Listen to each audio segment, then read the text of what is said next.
सुप्रभात मेरे प्यारे साथियों। क्वेश्चन बैंक के इस चैनल पर मैं सचिन चौहान आप सभी का स्वागत करता हूं। चेहरे पर मुस्कान को लेकर आइए मेरे दोस्तों। जब तक तोड़ेंगे नहीं तब तक छोड़ेंगे नहीं।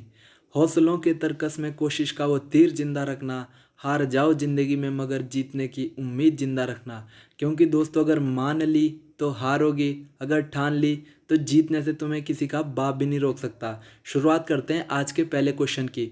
इस सीरीज में मैं पहले ही बता चुका हूँ, क्वेश्चन तो एक होगा, लेकिन जब हम उसका पोस्टमार्टम करेंगे तो उसमें से 3-4 क्वेश्चन नए निकल के आएंगे जो आपकी आगामी परीक्षाओं के लिए बहुत ही महत्वपूर्ण होने वाला है।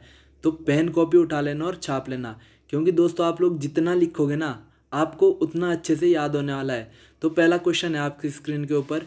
WHO, जिसे विश्व स्वास्थ्य संगठन भी कहा जाता है, इसका मुख्यालय कहाँ पर है? तो इसका सही आंसर हो जाएगा ऑप्शन ए, जनेवा।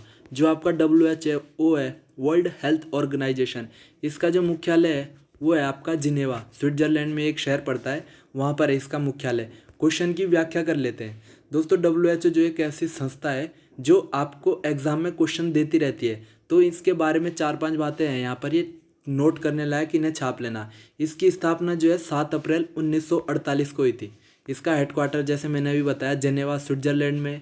इसके जो प्रेजेंट टाइम 2021 में अध्यक्ष है वो कौन है आपके? Doctor Tedros. सदस्य देश 194 और भारत भी इसका सदस्य है।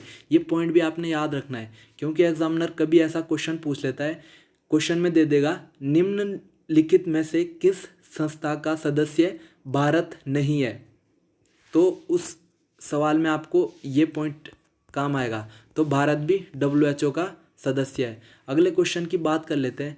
पर्यावरण संरक्षण अधिनियम किस वर्ष लागू किया गया था? इसका सही आंसर है ऑप्शन 2, 1986। पर्यावरण संरक्षण जो अधिनियम है आपका 1986 का है। क्वेश्चन की व्याख्या कर लेते हैं, क्योंकि व्याख्या जो है बहुत इंपॉर्टेंट होने वाली है। स्क्रीन के ऊपर आपको 5 अधिनियम दिख रहे होंगे दोस्तों, ये बहुत ही इंपॉर्टेंट है। पांचों के पांचों आपके पेपरों में पूछे जा चुके हैं।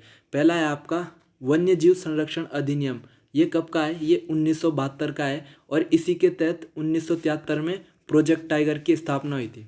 वन्य जीव संरक्षण अधिनियम 1972, इसी के तहत 1973 में क्या हुई थी? प्रोजेक्ट टाइगर की स्थापना हुई थी। फिर अगला है दोस्तों पर्यावरण संरक्षण अधिनियम, ये आपका 1986 का।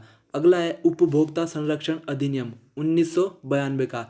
ये उपभोक्ता क्या होता है? सामाजिक विज्ञान का क्वेश्चन होता था 10th में कि ये उपभोक्ता क्या होता है।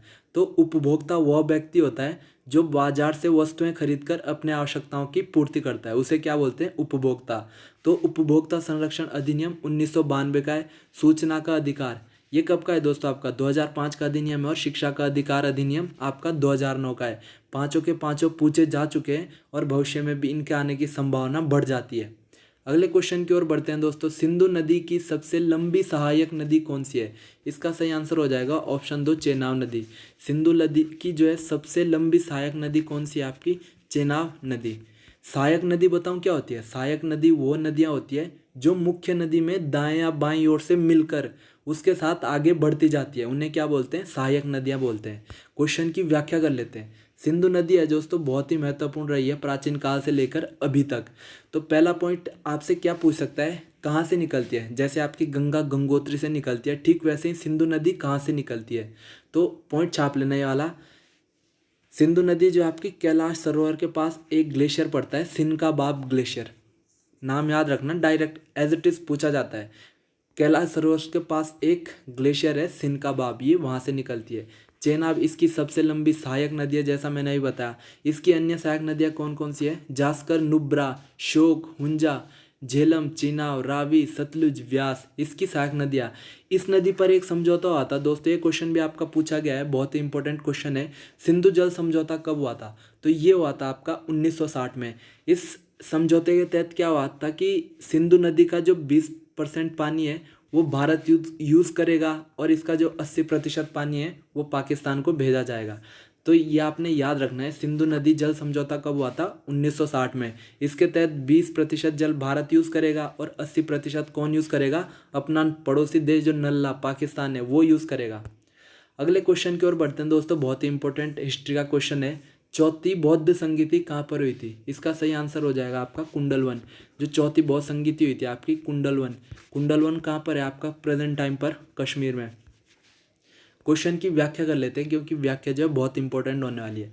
दोस्तों यहाँ पर अभी तक जो इतिहास में दिया गया है, 4 महत्वपूर्ण बौद्ध संगीतियाँ हुई थी जिनसे आपका एग्जाम में क्वेश्चन बनता है। तो इसमें से क्या क्या क्वेश्चन पूछे जाते हैं। पहला क्वेश्चन पूछ लेता है आपसे स्थान, किस स्थान पर हुई। दूसरा आपसे पूछता है शासक, उस टाइम शासक कौन था, किस शासक के टाइम पीरियड में हुई थी। तीसरा इंपॉर्टेंट आपसे पूछता है उस बौद्ध संगीति का अध्यक्ष कौन था या उपाध्यक्ष कौन था। तो इसके लिए मैं आपके लिए ट्रिक लेकर आया हूँ, बहुत ही आसानी से आपको याद होने वाला है। दोस्तों अगर आपसे स्थान पूछें, किस स्थान पर हुई थी, तो पहले आपने सीक्वेंस याद कर लेना, पहली, दूसरी, तीसरी और चौथी। अगर आपसे स्थान पूछें तो दोस्तों अगर आपसे स्थान पूछे किस स्थान पर हुई थी, तो इसके लिए आपने एक शब्द याद रखना है। वो शब्द क्या है आपका, रा वे पाकू। शब्द क्या है दोस्तों आपका, रा वे पाकू। पहले सीक्वेंस याद कर लेना, पहला, दूसरा, तीसरा, चौथा, ये बिल्कुल सीक्वेंस से लगे हुए ये शब्द आपके। तो अगर स्थान पूछे तो उसके लिए शब्द क्या है, रा वे पाकू। रा से राजगीर, वै से वैशाली, पा से पाटलिपुत्र और कू से कुंडलवन। देखो दोस्तों थोड़ी सी मेहनत तो आपको करनी पड़ेगी, इतने आसानी से ये याद नहीं होने वाला। लेकिन अगर आप इस मेथड से करोगे ना तो मैं आपको गारंटी देता हूँ आपको जल्दी याद हो जाएगा बाकी की तुलना में। तो अगर आपसे स्थान पूछे तो आपने एक शब्द याद रखना है, कौन सा, रा व पाकू।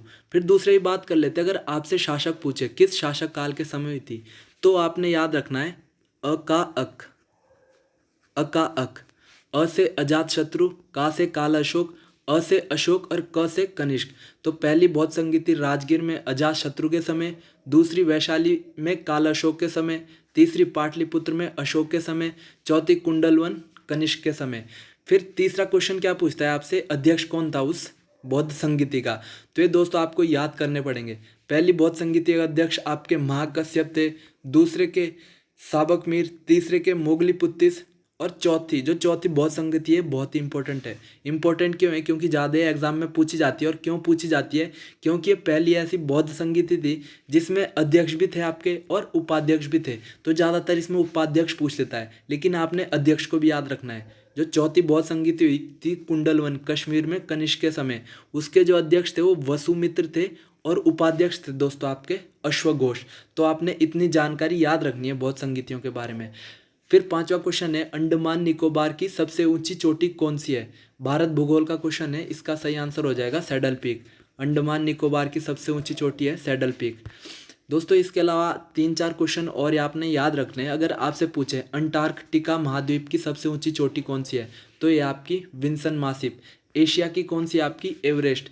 इसे याद कैसे रखोगे, ए से एशिया और ए से एवरेस्ट। फिर दक्षिण अफ्रीका की क्या है दोस्तों, किलिमंजारो। ये एक ज्वालामुखी पर्वत भी है आपका। रिवीजन कर लेते हैं फटाफट। विश्व स्वास्थ्य संगठन का मुख्यालय कहाँ पर है, जनेवा स्विट्जरलैंड में। पर्यावरण संरक्षण किस वर्ष लागू हुआ था, 1986 में। चौथी बौद्ध संगीति कहाँ पर हुई थी, कुंडलवन कश्मीर में। सिंधु नदी की सबसे लंबी सहायक नदी कौन सी है, चेनाब नदी। और अंडमान निकोबार की सबसे ऊंची चोटी कौन सी है दोस्तों, आपका सैडल पीक। आपने कहावत तो सुनी होगी दोस्तों, प्रैक्टिस मेक्स परफेक्ट। अभ्यास जो है किसी भी आदमी को परिपूर्ण बनाता है। सबसे आसान तरीका है पढ़ने का, पहले चीज़ को पढ़ो, फिर रिवीजन करो, फिर उस पर टेस्ट दो। मैं आपको उसी बेस्ट तरीके से यहाँ पर बता रहा हूँ। तो स्क्रीन के ऊपर आपके लिए कुछ क्वेश्चन है, आपने क्या करना है, इसका आंसर नीचे कमेंट बॉक्स में टाइप कर देना है और अपने ज्ञान को जांचना है कि आपने इस वीडियो से कितना सीखा। दोस्तों अगर वीडियो पसंद आया लाइक कीजिए, कमेंट कीजिए, शेयर कीजिए और प्लीज़ चैनल को सब्सक्राइब जरूर कर देना। धन्यवाद।